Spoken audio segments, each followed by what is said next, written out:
तर हवामानाच्या MJOमुळे यंदा राज्यात तब्बल 12 दिवसांआधीच मान्सूनचं आगमन झाल्याचं निरीक्षण पुणे वेधशाळेनं नोंदवलं।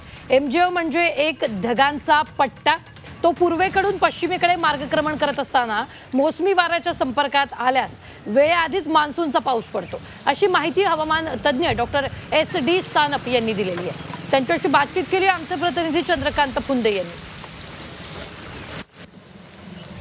आपल्यासोबत हवामान तज्ञ आहेत SD सानप सर। मला सांगा, काय नेमकं कशामुळे मान्सून आपलं एवढा अर्ली का आलं? मान्सून अर्ली येण्याचे वेगवेगळे कारणं असतात। सगळ्यात पहिलं म्हणजे की जे इंडियन ओशन आहे तिथे कोणती स्थिती आहे, त्यानंतर कोणत्या वेव्ज आहे किंवा MJO नावाचं एक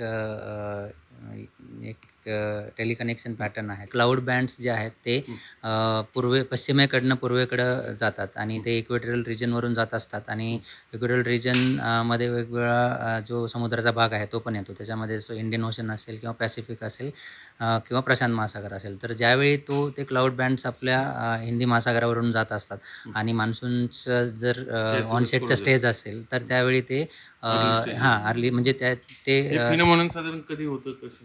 ते कंटिन्युअस चालू असतं आणि त्याची त्याचं जे इंटेन्सिटी आहे ते सीझननुसार पण चेंज होत असते। तर यावर्षी त्याची जरी इंटेन्सिटी कमी असली पण तो मान्सूनचा आगमनाची वेळ आणि त्याची पूर्वेकडे जाण्याची जी फेज आहे ती कोइन्साइड होते, ते एक कारण त्याचं असू शकते। सानप सर यांनी खरं सायंटिफिक कारण काय आहे ते सांगितलंय। MJO इफेक्टमुळं यंदा मान्सून तब्बल 12 दिवस राज्यात आधी दाखल झालेला।